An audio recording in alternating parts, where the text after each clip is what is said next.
Express, an international courier service. బాలీవుడ్లో నటనకి ప్రాధాన్యత ఇచ్చే నటి షబానా అజ్మీ ఒక పాత్ర కోసం గుండు కొట్టించుకుంటే అప్పట్లో అది పెద్ద సంచలన వార్త అయింది.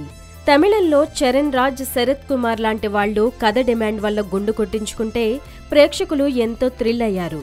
కానీ పెరిగిన టెక్నాలజీ వల్ల ఈ తరం నటులు ఎవ్వరూ ఇలాంటి సాహసం చేయట్లేదని చెప్పొచ్చు. గ్రాఫిక్స్ మాయాజాలం అందుబాటులోకి రావడం వల్ల సిన్సియర్గా ఇలాంటి బోల్డ్ అటెంప్ట్స్ ఎవ్వరూ చేయట్లేదు. కానీ ఇప్పుడు తాజాగా ఒక హీరోయిన్ సినిమా పాత్ర కోసం గుండు కొట్టించుకుని టాక్ ఆఫ్ ది టౌన్ అయింది. ఆమెవరో కాదు, ప్రముఖ తెలుగు, తమిళ, కన్నడ నటి పూర్ణ.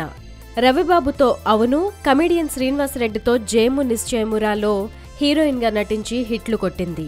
స్వతహాగా డాన్సర్ అయిన పూర్ణ తెలుగులో ఏ సినిమాకి కూడా నటనలో చెడు విమర్శలు అందుకోలేదు. ఇటీవల మిస్కిన్ నిర్మించిన సవరకట్టిలో ఇద్దరి పిల్లల తల్లిగా అద్భుతంగా నటించింది. తనకి అవకాశం ఇచ్చినందుకు ఉద్వేగం మాపుకోలేక నిండు సభలో బోరున ఏడ్చేసింది పూర్ణ. ఈ ఒక్క సంఘటన చాలు తనకి సినిమాల పట్ల ఉన్న గౌరవం ఏపాటిదో అర్థమవుతుంది.